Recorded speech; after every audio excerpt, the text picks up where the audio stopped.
The COVID-19 pandemic caused many people to lose their jobs and forced many more to be temporarily out of work.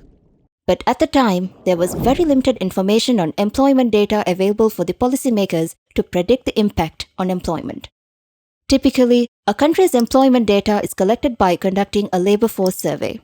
Due to the geographical nature of our economy, frequently conducting such a survey can be costly. Following data privacy and protection protocols, the Ministry of Economic Development decided to use anonymous data from pension office as an alternative for the purpose of research. The advantage is that the data is available at higher frequencies and is more cost efficient. However, it has some limitations as the pension system is not designed to collect employment data. For instance, it does not have data on informal sector employees and only the basic wage is being reported to the pension office. An initial challenge was that pension data was not classified in accordance with the International Standard Industrial Classification, which is important to understand how employment was affected in different sectors of the economy. To address this, the Ministry, in collaboration with Pension Office, conducted a thorough exercise of code in all pension data to align with international classifications. With this, we embarked on conducting a comprehensive research and analysis on the labor market on a regular basis. Some of the findings have already been published on the Labor Market Report. The research paper, Labor Market Dynamics in Post-Pandemic Times, focuses on answering the following questions. How was employment in different sectors affected by the pandemic? Did all the workers who lost their jobs manage to find work? How is the inflow and outflow of laborers look like in the market? Are there vulnerabilities in different demographics? So, how did the pandemic affect employment in different sectors? To understand how our labor market was impacted, let's first see how our workforce is distributed among different sectors. Employment in tourist resorts took the brunt of the hit. However, following the easing of travel restrictions and the opening of international markets, employment in the sector saw a strong recovery. Transport sector is another key sector which was hit hard by the pandemic due to its high dependency on the tourism sector. Public administration has the highest number of employees in the formal sector.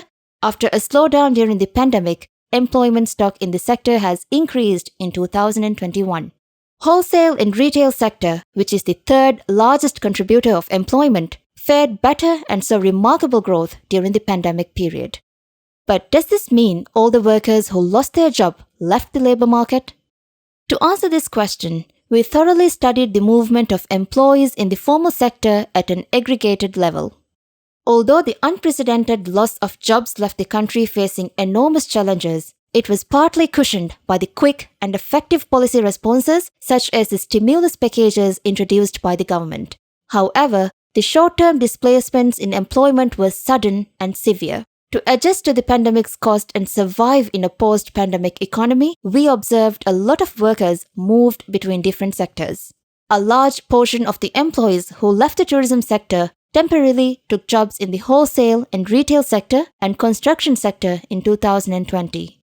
Once the tourism sector started to recover, employees gradually started to move back to tourist resorts and tourism sector-related work such as diving and water sports.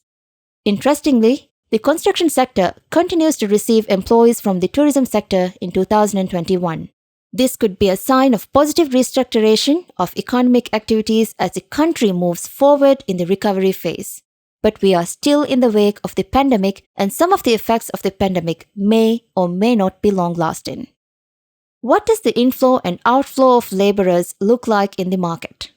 To understand the inflows and outflows of the labor market, we estimated the number of employees who joined the labor market for the first time throughout the entire employment history in the pension system. We also estimated the number of employees who have left and have not yet joined the market. The exited workers could have left the market due to retirement, migration, or could have left for studies or even have moved to informal sector or the economically inactive population. We observed that there is a trend of employees leaving the formal market and the number of new entrants to the labor market has been stagnant over the past few years.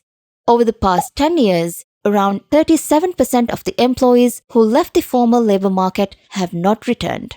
The phenomenon of employees transitioning is even more prevalent among the youth age population and men. Additionally, the share of male workers entering as fresh entrants to the market has declined over the years. With all these disruptions and displacements, the labor market remains vulnerable and the vulnerabilities have been widening across different demographic segments.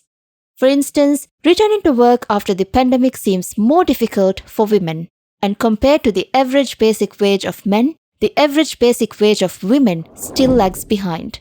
Youth employment was devastatingly affected by the pandemic. Further analysis on contract gaps also revealed that the youth are taking more time to find their next job. It is apparent that the great magnitude of the employment shock was observed across different sectors and that it had a disproportionate effect on different demographic segments. So, how do we address this? We need to promote youth employment targeted programs and must continue to nurture youth entrepreneurship. We must increase women's involvement and promote gender fairness. We have to encourage pension contribution for non-standard forms of work and diversify employment structure and bridge skill gaps. These are steep challenges, but this moment also brings a once-in-a-lifetime opportunity to rebuild a more resilient and an inclusive labor market addressing long-standing structural issues that have been exacerbated by recent crises.